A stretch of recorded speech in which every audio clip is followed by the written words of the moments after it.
Hi, good evening everybody. It's Robert Hansen. Welcome. Tonight we are going to be looking at a very interesting topic. Tonight's topic is things that go bump in the night. Working in the psychic field, working in the psychic realms for the better part of 23 years, 24 years, I have run across so many beautiful, terrific people who have shared with me so many different stories about things they have experienced in their home, at their office, out in the world, things ranging from plates flying across a room, books falling off of a shelf, chains rattling in the attic, ghosts and specters moving through their house, children that have died walking up and down their stairways, creaking noise, songs, records playing in the middle of the night, phones going off that are unplugged, lights blinking, birds chirping, all of these things that not only touch people on a very personal way, affecting them in a very direct way, but also for some of them, it scares the bejesus out of them. They don't know what to make of it. They don't know what to do. The movie, some of you who go back a little bit in time like I do, there's a tremendous movie director, producer, film icon whose name is Steven Spielberg. I mean, sure you know of him from Jurassic Park and other great work. And one of his tremendous pieces was that classic movie called Poltergeist. Now, in the movie Poltergeist, which is a European word, I believe it's German in origin, I'm not quite sure, but so don't hold me to that, but I believe it is, suggests that there are ghosts, apparitions that are in movement. And not only are they in movement, but they move in and around our physical phenomena. And in this particular movie, it was kind of portrayed that this real estate developer built property, new homes, on the ritual burial ground of Native American Indians, their ancestors, and others, and settlers who had their graves not only were used as a base for building these homes on, but it also created a tremendous sacrilege, a disrespect to the graves of the dead.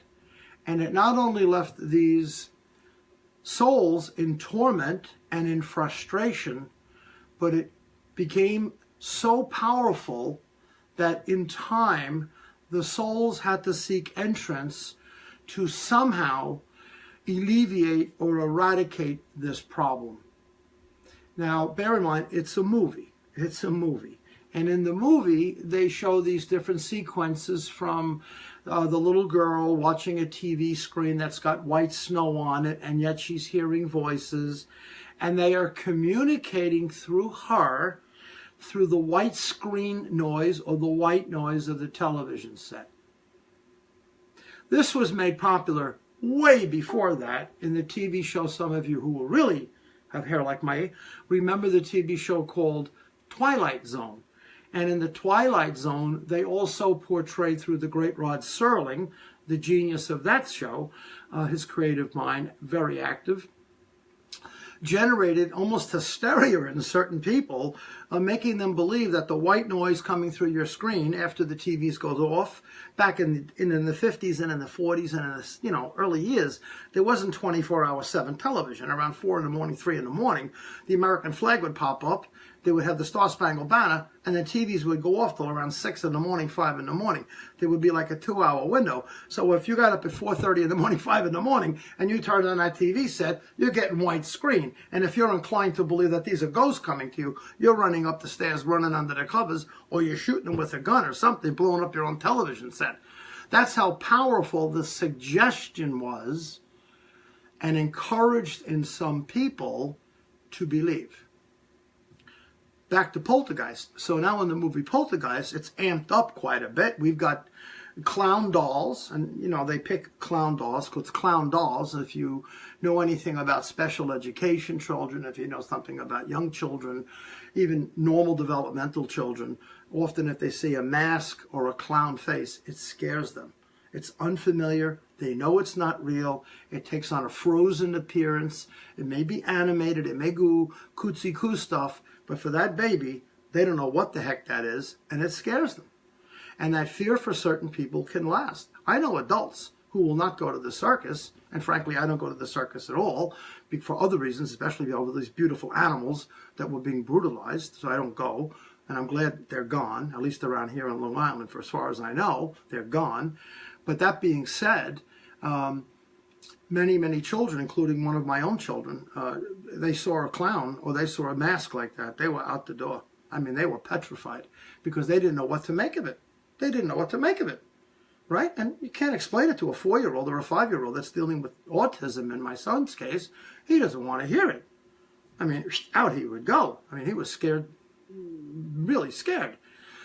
So I understand completely how the movie itself became attractive to people. And to be honest, within me too. I mean, I sat in the movie theater and watched the movie, and my mind, like everybody else's, you know, you get pulled into it. You get swept into the quality of the movie. It was a very cool movie. I think if you saw it, you've probably seen it more than once. They even come out with sequels afterward, which kind of proved its strength as a force to be reckoned with. And it cultivated in a lot of people this amazing sense of that, oh my God, is this possible? I mean, is it possible that the skeletons of the dead are rising out of mud holes? Is it possible they're coming down winding stairs in the form of white sheets and mystic cloth and coming in? And if you open up a bedroom door, they portrayed in the daughter's bedroom that the doorway between this world and the netherworld, or the world that contains the movement of souls in flux, which some Christians might call purgatory, others might call the gateway to hell, others may call it an in-between place, whatever lingo you like, it doesn't matter. It portrayed that these souls were suffering, that they were not at rest, that they were not at peace, they were in search of this comfort, and they found the source of this trouble they were dealing with, which was this development, and they happened to come to the home of the man or the family that created the development. Nice guy, regular man, didn't come across as a crazy man in the movie. Seemed like a regular dad type figure, but he didn't realize what he had done. And by the time he realized what was really going on, through the movie anyway, you know, all crazy things began to happen, and ghosts began to show up, and trees were falling through people's windows, and all kinds of crazy stuff was going on, and lights were coming out of the house, and the whole bit. And the movie, of course, caught fire, and a lot of people suddenly got their imagination swept up, right? Parallel to that, we had another movie come out years ago. I remember I was in I'm not sure of the year, so please don't hold me to it, but there was a movie called The Exorcist. I'm sure most of you have heard of it, about a little girl supposedly based on a true story in Boston, Mass, or somewhere up in Massachusetts, supposedly in the late 1940s, where according to the story, there was an accurate, or supposedly a actual, authentic experience in which a young child was inhabited not by a demon, not just by a demon, which in itself is an incredible statement, but also inhabited by the Satan himself, the actual entity, the demonic Satan, portrayed as a winged creature with a big tongue and a tail. And this winged creature, this satanic image, then faced off against, in that movie, this Catholic priest who portrayed or represented the sword and the shield of God, of Christ, and they went to battle. The typical, archetypical battle between good and evil, right? And in the movie, the one priest, and then again the second priest, were both killed. One by his own doing, and one by the result of intervening and going to battle with the demon. The demon caused a heart attack in one, and in an attempt to save this young girl's life, the second priest, who then said, "Come into me," this possession took place in this priest, and he throws himself out a window and kills himself, and thus frees the child from the demon, and he gets killed, and the demon disappears to wherever the demon goes. And then you had a third one in there, and that's where I'm going to stop with the movie stuff, called The Omen. And here and again, this is this Omen, and you had this tremendous actor by the name of Gregory Peck, who was legendary in his skills, played the great Captain Ahab in the great Melville classic Moby Dick, one of the great actors of all time, Gregory Peck, and he portrayed a politician whose child was born possessed by the devil. And that's where the numbers 666 became highly popularized, which was pulled out of the book of Revelations, meaning the sign of the devil. And they shaved the little boy's head, and they found a 6, a 6, and a 6, like a tattoo on his head. And the rest of the movie goes from there.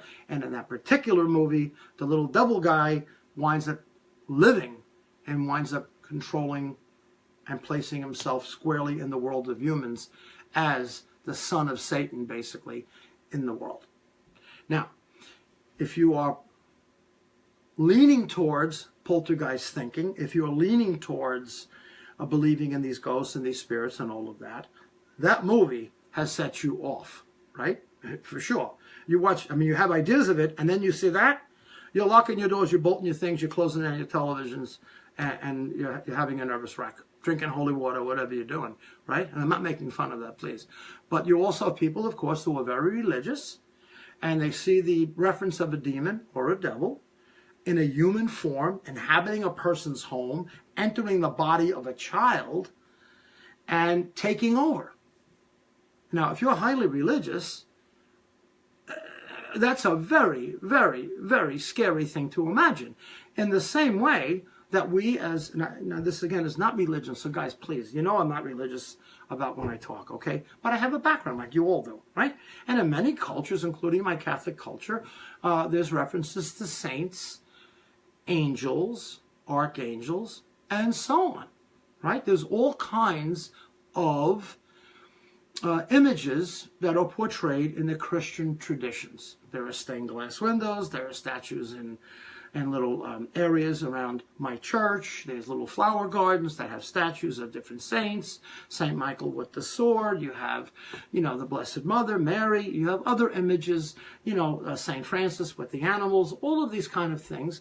And they portray these holy, protective deities, men and women that have lived a highly spiritual life, that the Catholic faith, the Catholic Church has declared not only saints and sacred, but protectors, so much so that you can actually go to them by prayer, and you can actually have, there actually are days that are assigned to them as prayer dates. They have specific prayers in their name. Medallions are worn. Amulets are worn. Some people don't like the word an amulet because they feel it has to do with witchcraft. It's just a word, please. Amulet, medallion, medal, cross, mezuzah, crucifix, mala, bead. It's just social. It's just how each culture expresses itself. So please don't get caught in those things. But I think you understand the point. And the point is that many of us believe by giving a police officer, for example, an image of St. Michael, right? Or putting a post about St. Michael on my Facebook page, that it will somehow engender safety to the policeman. And that safety is there, so darkness, evil, coming in the form of another human, coming in the form of some attack, coming in the form of a crazy man with a bomb, will somehow be thwarted through the intervention of the sacred or the spiritual. Right? Many people believe this. And again, I'm not here to question those beliefs. I'm just asking us to all look together as a group at the process. That's what this is about. It's about looking honestly at a process. Right? Okay. Fast forwarding. Now, with the resurrection and the evolution of a lot of psychic phenomena, right? The psychic stuff started really hitting in the early 1980s in this country especially. It was much before this. I mean, it was back in England in the 1800s. It was in England after that. It was in other cultures. It was in the United States. I'm not ignoring that. The great Edgar Cayce was in the 30s. There were many well-known mediums and psychics around, but they were still in the same realms as a kind of odd folks, the over there people, circus performers, gypsies, you know, wizards in the forest, crazy people, Hansel and Gretel stuff, you know, witches in the house, that whole thing. And they had their own little place to live in the world. But once modern media hit and all of the movies started to come up and all of the creative minds started to flow, the idea of the psychic phenomena, spiritual phenomena, the movie Ghost with Patrick Swayze and Demi Moore is another great example, promoted, permeated, filtered, and cultivated a certain mindset in a high percentage of people, not only to have an interest in these things, but some people really took it and ran with these things. They really took it and ran.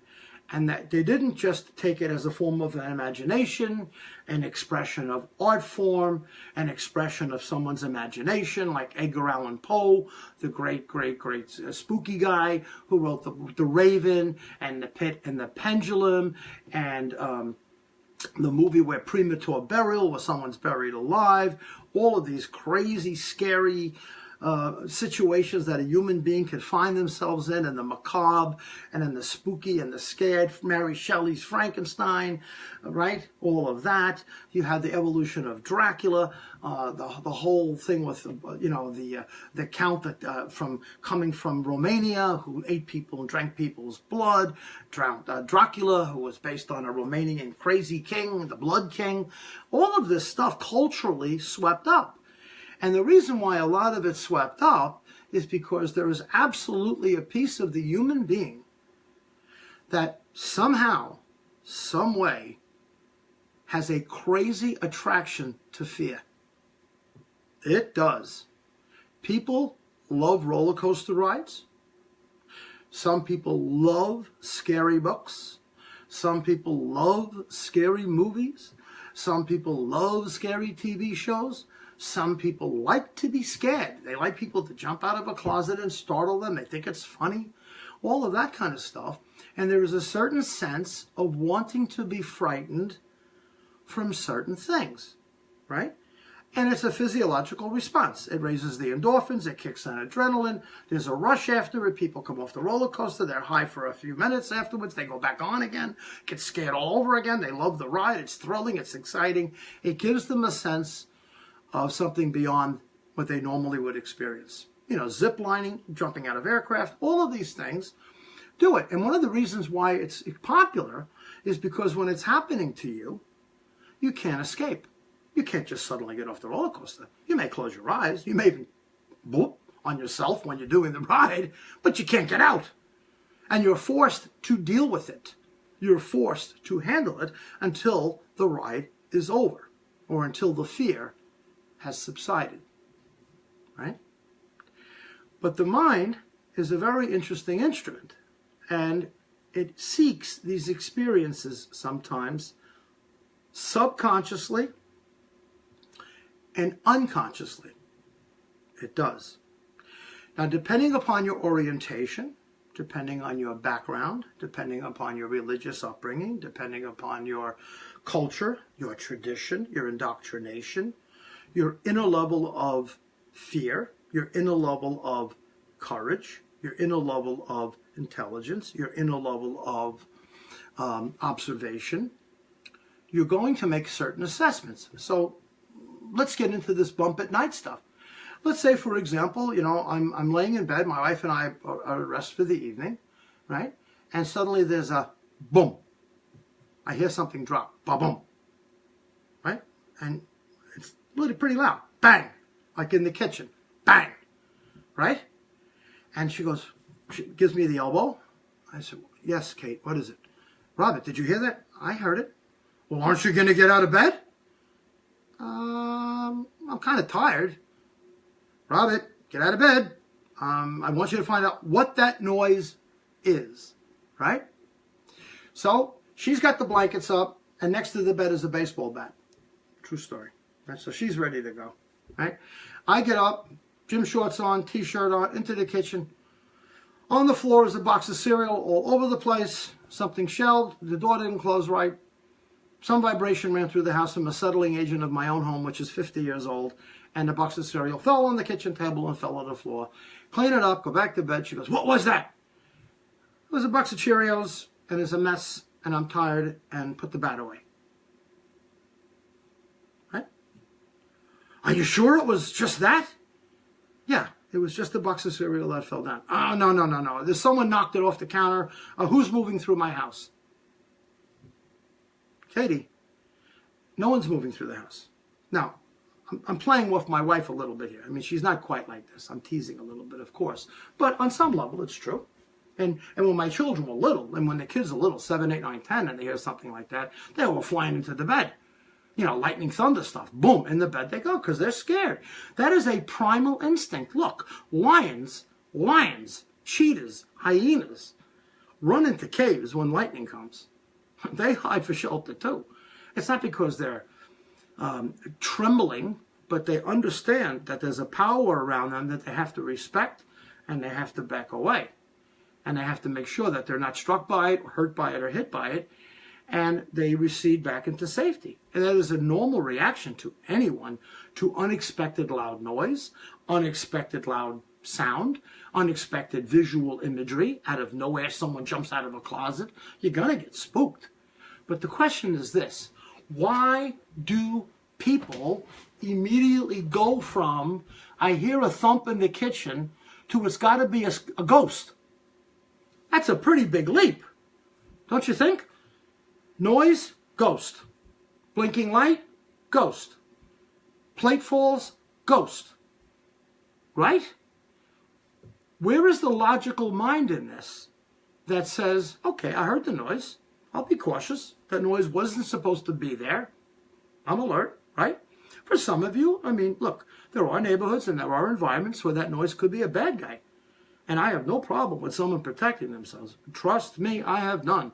If you happen to have something in your home that protects you, that's why you have it. It's like a fire extinguisher, but if you have a firearm or something similar to that, you access it if it's necessary, right? If it's necessary. It's not just an opportunity to go shoot up something because you finally purchased a gun and now you want to see if it works. And you find out it's the neighbor's kid that was invited over to sleep, and you forgot to tell you, and you have a gun at somebody's head in your basement. Right? Okay, so you have to put these things in perspective, guys, right?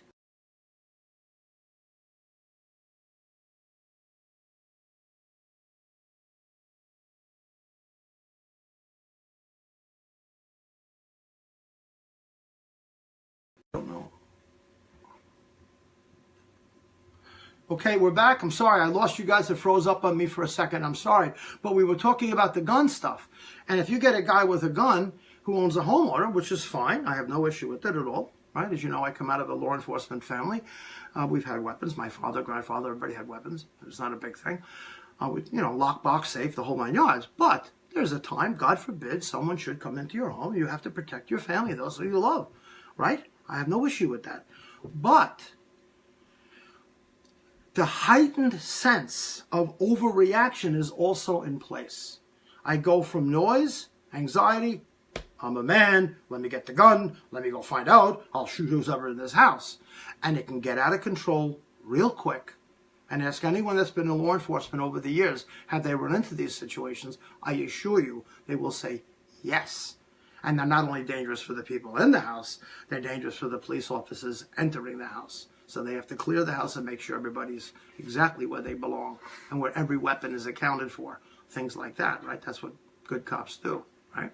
Okay, but my point is that why is there this magical leap from a noise into ghosts, a noise into an intruder, a noise into this, a noise into that? I'm not saying under any level you should not investigate the source of the noise, but please, please, please, let us keep our rational, clear minds at work. Minds that are clear and rational, still, present, focused, are not easily swayed by imagination, magical thinking, conditioned thoughts, religious fervor, or psychic or spiritual fanaticism. They're not. They are not. Throughout history, throughout the culture of many, many people, there have been a great many people who are and have proven to be fanatics.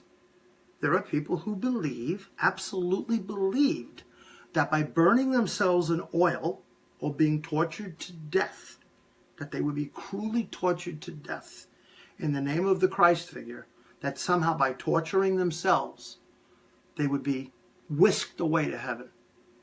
That the entrance to heaven is based upon complete human suffering, which today, of course, we know is complete madness. Complete madness. That's the Dark Ages. But at that time, they believed it.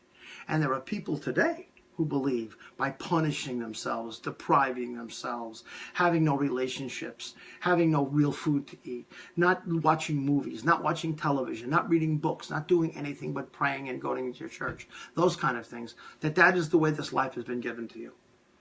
To just only live in the shadows of fear and hopefully be rescued or whisked away at some point as a good person. And they absolutely believe it. 100% act that way. They sacrifice the world for that one goal, hoping upon hoping that what they hope is true, is there is in fact a God that loves them, that is watching and saying, I appreciate this, come home now.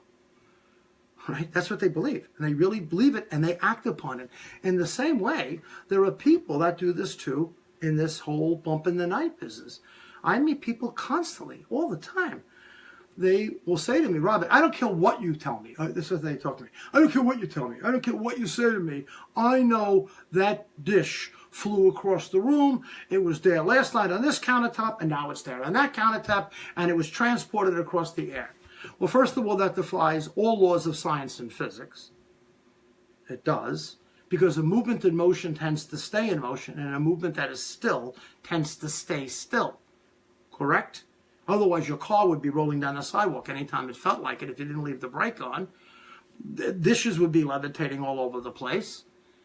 Books would be flying off shelves. Couches would be moving. Beds would be going up and down, right? And you know what was funny? And the Exorcist, after they did that whole thing in the bed where they tied her up and they had the bed shake, suddenly there was hundreds of situations around the country that was happening. Not before the movie, after the movie. Suddenly. Suddenly people were hearing noise through their TVs after Poltergeist. Not before it, leading up to it. Interesting. Psychological phenomena at work.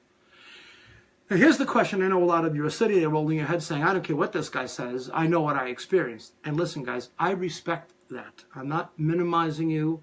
I'm not here to attack anyone or make you feel silly. That is not me. But in spiritual practice, some of you may have heard me share this before. In spiritual studies, and I've been around it pretty much most of my life, there's a term from the Vedic tradition from India, which precedes the Buddha, precedes Jesus, goes back 2,000 or 3,000 years into BC. It's called neti neti. Neti neti simply means that you get to the truth of something, the real truth of it, by eliminating all the baloney. Eliminating all the baloney, which basically means it eliminates believing, it eliminates any kind of faith in something. It simply says, if it is true, we must prove it to be true. Then, with that living truth, we have an awakening. We have been exposed to a truth of this universe. Not the truth of the mind, not the truth of imagination, not the truth of cultivated imagination, not the truth of a preacher or a speaker on a podium telling you what is true or not true based upon your willingness to receive it or hear it, right? Depending on who you are, you're going to hear someone, they're going to say this, this, and this, and you say, oh, I believe her. Oh my God, this is great, because you want to.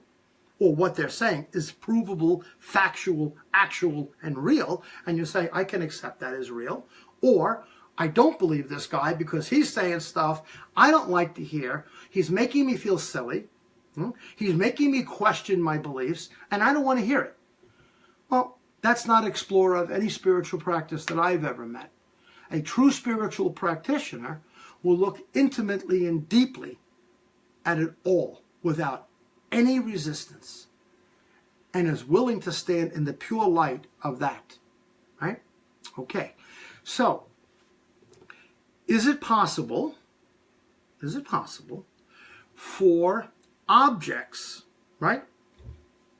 My club soda, eyeglasses, computer mouse, is it possible for a soul of my dad, my mother, my beautiful brother, whose anniversary is this Saturday, his death, right, coming up, is it possible for one of them to enter into my home and float my eyeglasses up into my bedroom through the air, physically, like that? Now, some of you might say, well, anything is possible. That's true. Is it possible there are dinosaurs living in New Jersey, 75 feet tall? Yeah, I guess it's possible. My friends in New Jersey would say, Robert, you know, you better get back into counseling or something, because we haven't seen a dinosaur in New Jersey in 10 million years. Since the Jurassic Age or something, right? Oh, no, I saw a dinosaur. I know it's a dinosaur. Oh, yeah? How do you know? Well, I just saw it. I know it. I could see its tail. Really? Okay, well, let's go back where you looked for it and let's try to find him. Like, no disrespect, the search for Bigfoot. That was going on TV for years. It may still have been beyond. I don't know. Fascinating, interesting, drew a lot of people to it. Very curious. One of my very, very close friends swears by it.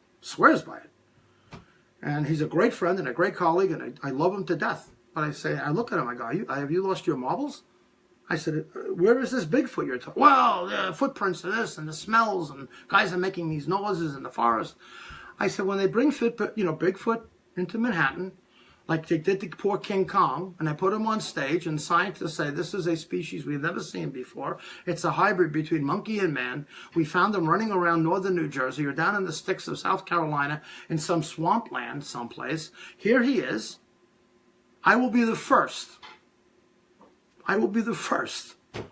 to sit there with mud and eggs all over my face. Have a ball. But until that, I say, I don't buy it. I don't buy it. Now, there are people out there that will swear by it. They even have T-shirts to prove that they believe. Or hats. I'm a Bigfoot fan. Or bumper stickers. Does that make them right? No. Does it make me wrong? No. Can you still debate it with me? Of course. Of course. It's like we can say, you know what? One day aliens are going to land on Earth. Another one of my very close friends says this. He absolutely believes that aliens are imminent. Or they're here already. And there are TV shows that try to support this. And they have got guys that have, flying for the U.S. Air Force and guys in jet planes, and they find these rocks and all of these formations and all of this. I get it. And I understand it's fascinating, it's curious, it raises eyebrows, it's great for conversation, you can have debates, it writes books, it puts out movies, E.T., you have a Contact of the Third Kind or something like that with the great Richard Dreyfuss, the movie about the contact with the alien guys, and, all of this stuff. They even had this movie come out on the, Something of Water just came out about the aliens in water. I mean, it just continues to perpetuate the merging between fantasy and wanting to believe something is possible.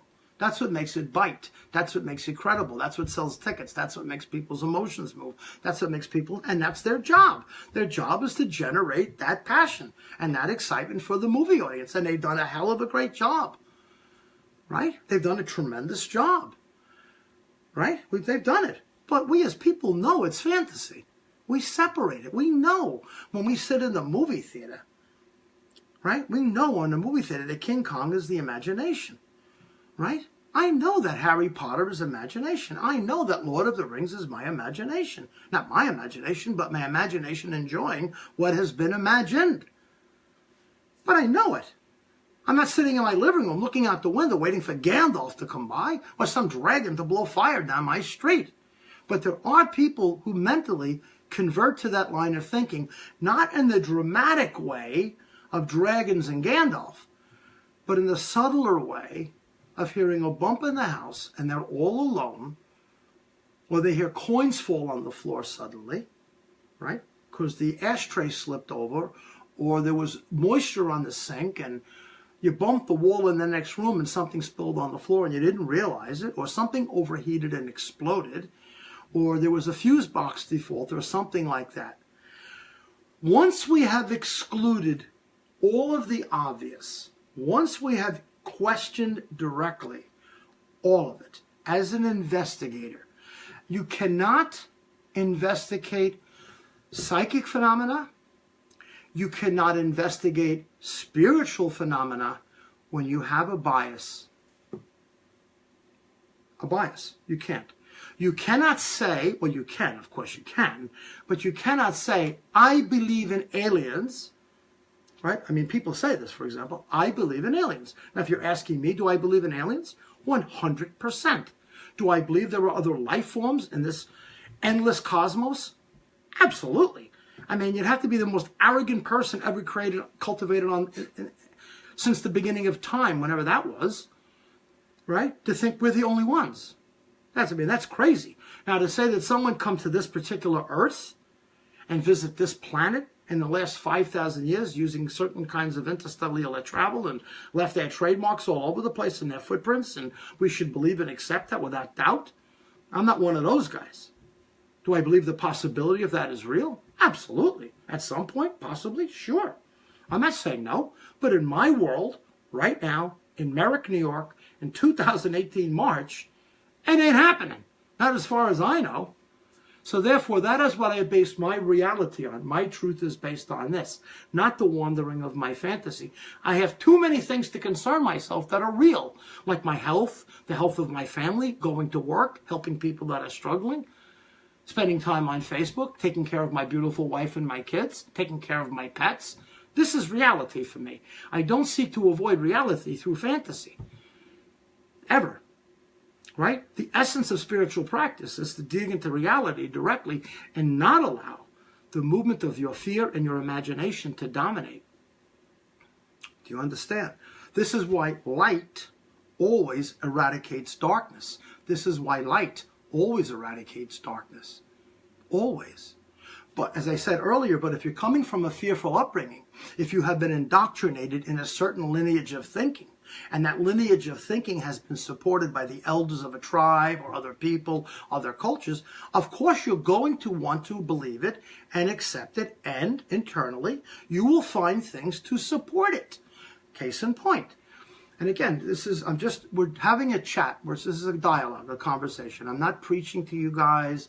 I'm not dictating to you guys. I'm just sharing my insight, right? Now, as I shared repeatedly, I happen to come out of a Catholic family, a Catholic home, and prayer is part of what I do. I pray, right? And I am involved in my own faith and relationship with the Christ, right? Myself. That's my kind of my personal friend, so to speak. That being set to the side, there are people that I meet that have a sick child, right? And they pray, and the child recovers.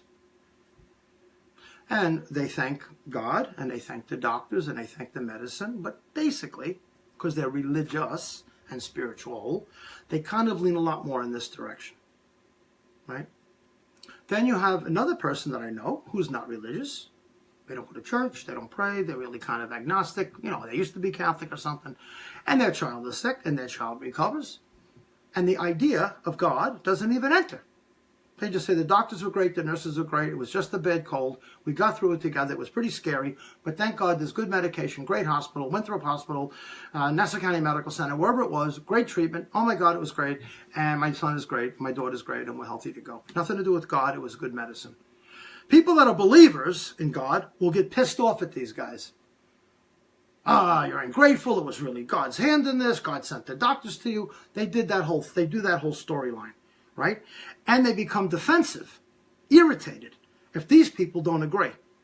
Conversely, these people say, the guys that don't need the God stuff, they say, listen, this is medicine. This is not hocus pocus science, some spiritual process. My daughter had this, the medicine that did it, that's the end of it. Both have their points of view. They both do. And frankly and respectfully, they both have a right to it. The one that believes in the God thing to them, it was proof, right? They said, that's the proof. We prayed, there's the proof. To the medicine man, he says, we did medicine, that's the proof, right? So perhaps they're both correct.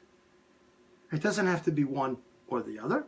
It could be both, or it could be neither. Maybe the child just healed on their own. Maybe the medicine had nothing to do with it, or very little, and maybe prayer and faith had really nothing to do with it. The child just ran a virus, and it left it on its own. This happened to my own child. When my oldest daughter was back in 3rd grade, she developed an infection in her head and put her in a coma for a week. It was called meningitis. It happened to be viral. And despite all treatments and all protocols, nothing was changing. It was really a very, very rough time.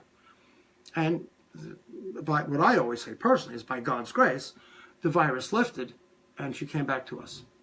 And to this day, I still say my prayers and thanks, because I personally feel that there was an intervention on a place past physical form. That's me. And I absolutely believe that. And I'm not asking you to believe what I believe, but I'm just telling you, in my heart and soul, I know it was great doctors, great care. The virus ran its course. But her state of consciousness, her willingness, her ability to handle was elevated by the unseen and the deep love of the God of my understanding and my family members that have died. I have not one doubt about that. And if you know me at all, I doubt almost everything. And I doubt almost everybody. I do. Because, I think it's reasonable to say, people out there like you guys, smart folks that are listening in, I hope, people that are paying attention, absolutely. Excuse me, guys. I'm sorry here for 1 second. I'm losing you. I'll be right back. I'm going to pause you guys for a minute. Hang in with me, please.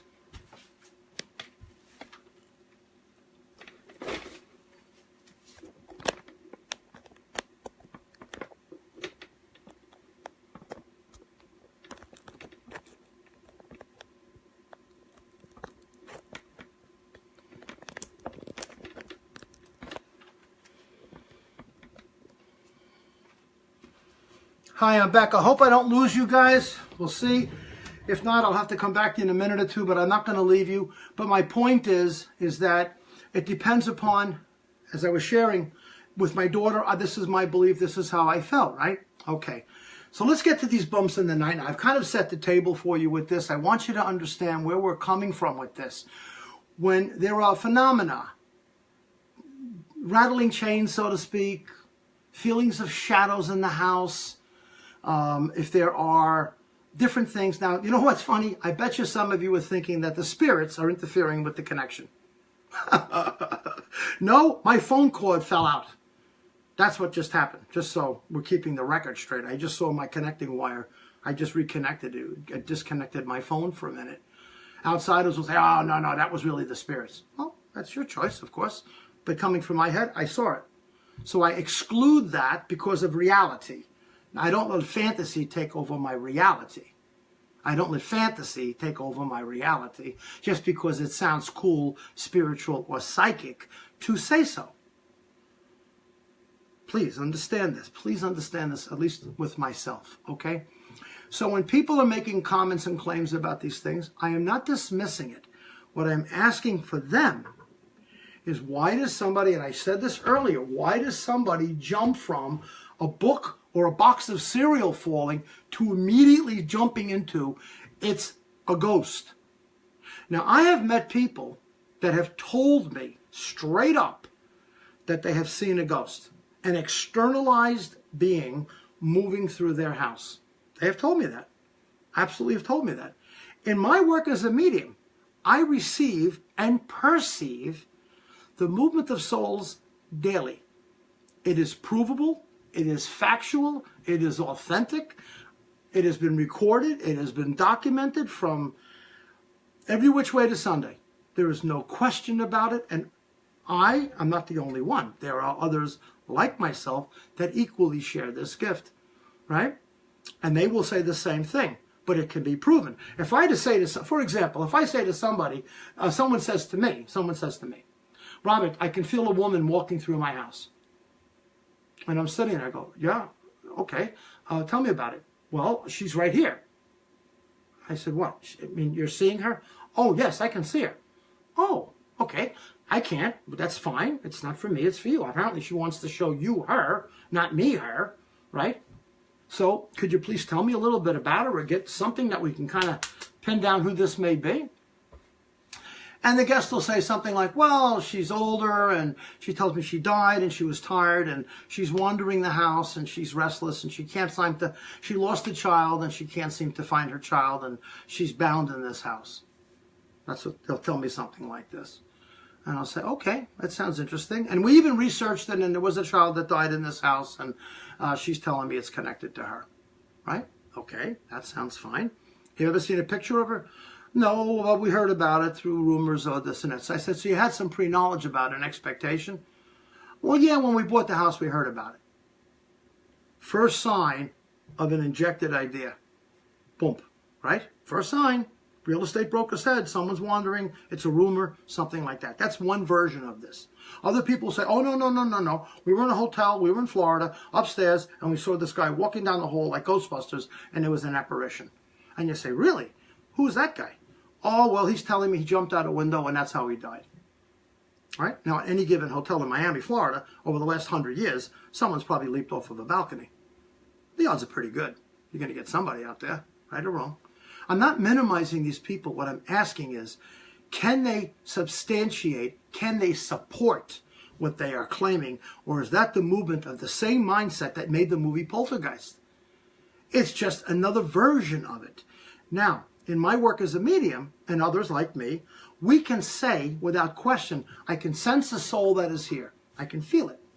I have a woman's son who died of leukemia. He's making me feel. It was on July 4th weekend, and his name is Raymond or Ralph. And the woman says to me, my son's a little Ralphie. He died of leukemia. It was on July 4th weekend. It was devastating. Holy mackerel, where the hell did you get that from? And the answer to that is, the essence of the soul is present right here. But am I seeing him, witnessing him externally? No.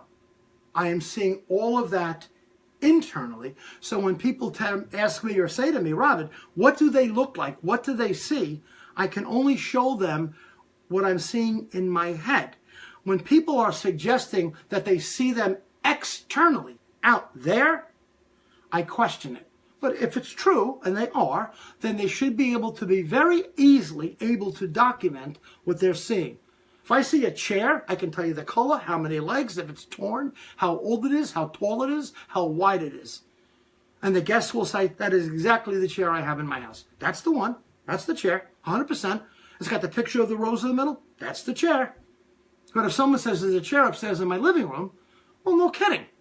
Everyone's got a chair in their living room. What does that make it? That doesn't make it psychic. It just makes me want to believe you because you seem enthusiastic about what you're telling me. That's not a reading, nor is that contact, nor is that a ghost. Now, I want to talk about this ghost stuff for a minute. Before I got on live tonight with you guys, I was talking through a producer of a TV show. Right? There's some work that I'm thinking about doing down in the future. I'm not sure if I want to do it, but they called me to ask me about some stuff. And they asked me about ghosts, and if I was willing to visit these places where ghosts live. So I said, don't even tell me. They said, what? I said, it's going to be a castle, a psychiatric unit, an abandoned prison, or some desperate house where some soul has been trapped, or some Civil War battlefield where someone has died. Am I correct? And she didn't say anything. And she goes, well, yeah. I said, let me ask you a question to the TV producer. I said, aren't any souls trapped at Caesar's Palace in Las Vegas? Aren't any souls trapped on a surfboard having a ball in Hawaii? Why is every soul, every ghost, always in some hellhole someplace? Because the idea scares the crap out of people, and to make people watch TV, they promote it. I am not going to go forward with the name, but this is 100% accurate. Of course, I don't BS you guys on any level. About 7-8 years ago, I did an appearance at a psychic event. At that event came 3 producers from a very well-known psychic paranormal show. There were many on over many years, so I'm not naming anybody. But it was on for a couple of seasons. and not mine, and I'm not talking about a mediumship show. I'm referring to a show dealing with ghosts, incarnated souls, lost souls, people wandering in hellholes like that. And I met these guys, right? And they had a big following. I mean, they had a lot of people. They even had jackets with the names of the thing on it, and Ghostbusters or something like that. It wasn't that, of course, but like that. And they got me aside, and I said, are you guys trying to tell me that stuff's all real? And they looked at me and said, Robert, we made up every bit of it. They said, we even scratched each other's arms to tell the audience that we got scratched in the dark. We actually did that. And we got the spooky green cameras, which is night vision stuff, to make you guys watch closely. Every bit of it was made up. Every bit of it. And when they had people come on that were acting as witnesses and they were wandering these poor souls through the show, they had them jumping out of their skin because they got the reaction of startle and fear from them that they were looking for. Do you understand? How easy the human mind is led down these crazy paths. It's led down crazy paths. So when true things go bump in the night, I'm asking you, please, be rational, be calm, be intelligent, stay focused. If it is the movement of a soul, not only will the soul, let's say the soul does make the light flicker. I'm not a particular one that leans in that direction, but let's assume it does happen and you're really convinced of it, which is fine, Coming with that appearance to that level of contact with you to get your attention like that, there would be enormous love behind it. You would have a feeling of falling in love like you've never fallen in love before. It would be so overwhelmingly powerful, you would have no doubt. So much so, you wouldn't need the damn light to feel it. You would feel it all on its own. Please understand this, and I've shared this in many workshops, that death can never, ever affect love. Can never touch it. And when there was true love present, things that go bump in the night are absent. They are. I know some of you don't want to hear that, and I understand it, and I respect your point of view. I'm only sharing my 23 years. I know some of you out there may have isolated events. I swear to God, this is what really happened. I understand, Robert, and I'm not trying to take it away from you. What I'm trying to do is ask you to look past what you have been taught to think, what you have been taught to believe, what you want to believe, what you're scared not to believe, what you're scared to believe. Can you move past it? Can you get to look honestly, deeply, clearly from your essence as a clear child of the Father, as a sacred soul yourself, and say, I am fully received. I am in my life. And whatever phenomenon is going on around me is happening. And that is fine. You don't have to transfer it into the touch of a saint, nor do you have to transfer it into the spit of the devil. Why? Why? Because you have been taught to do that. If you were born on a mountaintop and you never met human beings in your life before, and you have learned nothing about religion, nothing about spirituality, nothing about psychic work, and a tree fell, you would say, I heard a tree fall. That's it. If you saw a bird going by the sky, you would say, there's a bird going by the sky. If you saw lightning in the air, you'd say, there goes lightning in the air. Somebody climbs up that same mountain and now starts to get into your head and tell you that lightning is a god and the bird is actually a dead guy and the tree falling was Bigfoot pushing it over, and they keep doing it enough to you and you're vulnerable and you're kind of like this. Eventually you're going to bite. You give that 500 years or 1,000 years of development, it becomes a fact. It becomes a fact. And you believe it as a fact. With all respect to you guys, and to finish this beautiful evening off, I don't judge other folks. I never have. Don't do it. And I certainly don't judge any of you guys that come through here as my friend on Facebook. Won't happen. But I will tell you this. When your soul is right with the God of your understanding,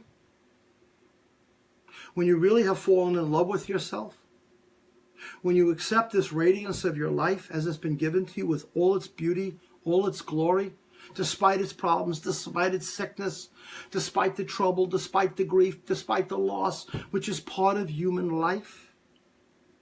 When you sit in that understanding truly, with complete grace and peace, nothing can unsettle you. Nothing. Nothing. And I sincerely believe all of you really connect with that. I truly do. It is only those that want to hold on to the movement of the mind that will disagree. A 3-month-old baby knows nothing of these things until you teach it to them. Nothing. They may have a normal biological reflex to something they don't understand. Yes, like a loud noise may startle them. But they're not sitting back as a 3-year-old saying, that's a ghost in my bedroom. That's taught. That is taught. Do the souls make their presence felt? 1,000%. Do children never leave their mothers and fathers? That is 1,000%. Are they cast into darkness? Absolutely not. Do they leave and go to other dimensions away from planet Earth, flying into the ethers, nowhere to be found again? Nonsense. The people that love you never leave. And if anything should go bump in the night, it is their love letter to your broken heart. They will never scare you, they will never interrupt you, and they will protect and guide you from the insanity of other people's imaginations if you allow them to help you. But as long as you pander to that baloney, you're going to struggle, and you're going to lay in your bed shaking and praying for a God of your understanding to rescue you, or for some psychic to give you a magic potion or something to help you. We don't need that, guys. We don't. Love is our talk. Love is our voice. Compassion is our sword. Love is our shield. Is it not? Otherwise, this conversation is not for me and you. It's not for me and you. The only thing I need, and I hope that you need, is my family, the people I love, the people that help each other. And if those things go bump in the night, I'm the first on line to help you. But anything other than that, I need proof. I need proof. And until that proof is given to me, I'd much rather trust your good soul than some book falling off a shelf. With respect, and my deepest respect to all of you. Thank you very much for listening. God bless. Have a good night. Thanks.